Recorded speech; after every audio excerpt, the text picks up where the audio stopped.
Shawn Ray here with David Bay from MuscularDevelopment.com at the conclusion of the 2014 Arnold Sports Festival Classic contest. The 26th year is now in the record books, and we have a brand new winner by way of Germany from Las Vegas, the Big Bad Wolf, Dennis Wolf. He did exactly what we thought he was going to do.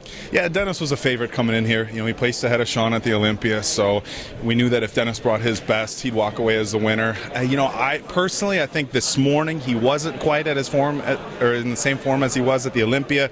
Came back better tonight. I think Shawn was probably a little bit better tonight, but just not enough to take Dennis. Yeah, overall, it seemed like all the guys are better. The lighting was much better for tonight's show. And again, this was a contest where we heard a smattering of boos throughout there with regards to Shawn Rhoden getting second. I don't know if they were saying woof or if they were saying boo, but it sounded like we had a mixed audience. I think it was a combination of both. You know, there's a lot of Shawn Rhoden fans here, and Shawn he looked good. To me, again, he wasn't quite as razor sharp as he was at the Olympia. I think had he showed up in prejudging in that condition that we've seen him in the past, he might have got enough points in the morning to sneak ahead of Wolf. But again, he was just a little bit off this morning. So the fans are going to be upset. They didn't see their guy win, but I think the right guy won tonight. All right, let's real quick get your opinion on some of the other placements, because you were there doing the play-by-play and taking the pictures and uploading. This is the guy that does all that hard stuff. Surprised at Cedric McMillan getting third place? I'm not surprised at Cedric getting third. After the prejudging, I thought he looked fantastic.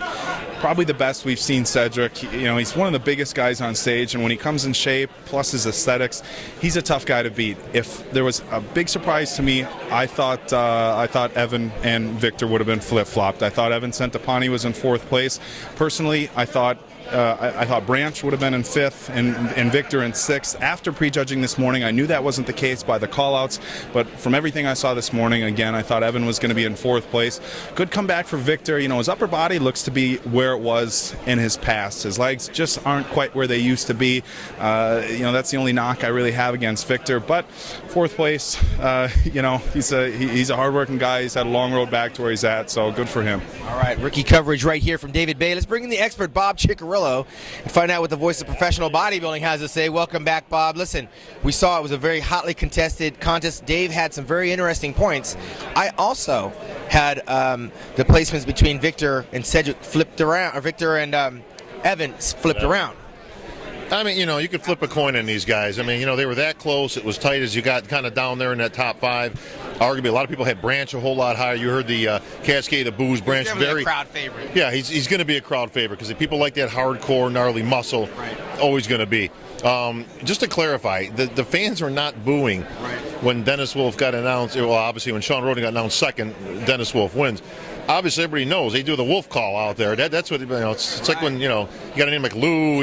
That's what you get. They're not saying boo, but yeah. So there was nobody booing. I mean, actually, as you can hear, Dennis Wolf, a very popular the decision here, and to me, it was a decisive 1-2. I mean, I didn't have it really as close as a lot of other people did. Shawn Rhoden, very good, but it didn't really surprise me. If you go off the Olympia standings, Shawn, that's pretty much what it should have been. Well, let me ask you, any surprises? I mean, where would someone like Branch Warren go from here? I mean, Branch has got the title twice.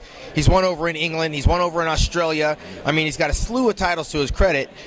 Getting up there in age, give me some advice if you were talking to Branch Warren's camp. Well, as you all know, I would always give Branch the right advices. Exactly. That said, I'll tell you where Branch is going. He's going to Australia next week. And you know him. The most dangerous Branch Warren is a pissed-off Branch Warren. He'll go back to the drawing board. He'll come in. I mean, he doesn't really have to do a lot with his physique. It just didn't really match up that well here, and I personally think he should have been a few spots higher. But he'll go there. He'll probably do a whole lot better, and he'll continue on. Where does he go from there? If he qualifies, I'm not so sure he goes anywhere except the Olympia. Sure. If he doesn't, Shawn, honestly, to me, go in your backyard, man. You got the Dallas Europa right there. How huge would it be to have Branch Warren and Steve Kuklo, two Dallas boys, and Kuklo, the defending champ, in Dallas at the Europa, and you got an Olympia qualification up for grabs. Ed and Betty Pariso are doing backflips right now. Yeah, I mean, Branch started out there at the Southwest Victory out there in Dallas. But so now let's talk about the older statesmen. I mean, Tony Freeman looked presentable. Where does he go? He's got to get a pro win to go to Olympia, or does he do the retirement tour and wrap things up? I don't know. He's 47 years old. 48, and that's a good question, Shawn. I don't know where Tony really goes from here. Tough to say he can actually do any real improvements at this stage in the game. He's been training for years, like we said, 48 years old. Still very formidable, but I think Tony needs to go the Darren Charles route king of the $10,000 shows. Pick and choose carefully. Maybe you can still get a win under your belt and get that qualification. Go back to the O. Thank you. Good night. I'm with you on that agreement. So let me ask you another question. Big Ben Pekulski, I mean, that's the elephant in the room. Nobody's talking about him. And that's the problem. Nobody was talking about him. Unfortunately, Ben did not make the necessary improvements. The lower body, forget it. Nobody can stand out there with him, not even Branch at this point. The wheels aren't the problem. That upper body has got to come up to match the lower half, in particular the arms and the back. The arms are very weak, especially from the front. They're not as bad in the upper, in the double biceps position. But when he turns around, man, it's not light. The lights are on. It needs to be lights out, but he has got to get an emphasis to get bigger arms and especially thickness to the back. If he can ever get that upper body to match the lower body, it's over. But that's Tom Platz all over again, buddy. Right, well, we know two happy guys in the building. Of course, our winner, Dennis Wolf, and Sean Roden. But the next happiest guy in the building has got to be the comeback of Victor Martinez. I thought Victor was a little top-heavy, legs getting a little bit light, but he got fourth place. Well, I'm going to argue that point. I think the happiest guy might be Big Mac, Cedric McMillan. Okay. But I tell you what, deservedly so. Another good stepping stone for Victor. Yes, he's a little top-heavy as compared to the legs. Not so sure that the legs can be brought back to what they were 5, 6, 7 years ago, especially before the injury. But Victor's continuing to mount a return. I mean, I'd like to see Victor.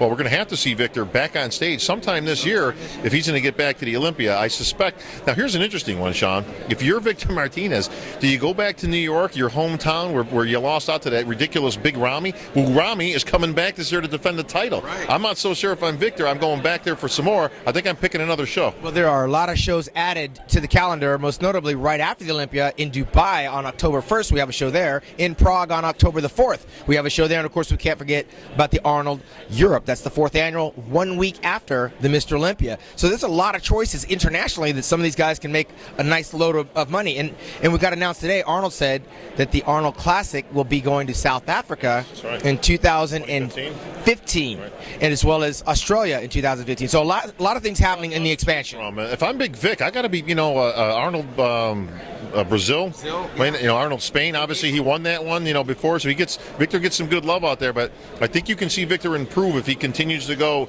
another show, doesn't get really, too far out in the off-season shape during the season. But I think he picked. These guys have got to start doing a little bit of, game management, little chess moves here of, okay, where's my best opportunities?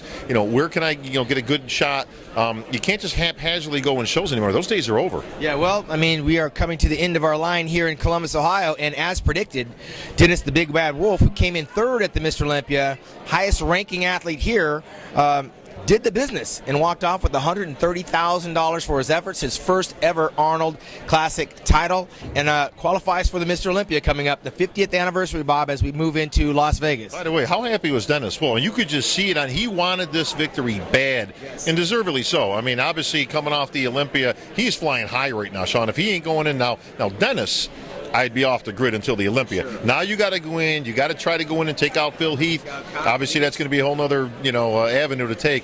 One thing I'd like to report on is who won the most muscular or the best poser. We're going to have to find out. You're going to have to go to musculardevelopment.com. That's going to be released a little bit later, but obviously we believe the consensus is Fred Biggie Smalls. Yeah. Biggie Smalls. Standing O out there. I mean, he just continues to reinvent.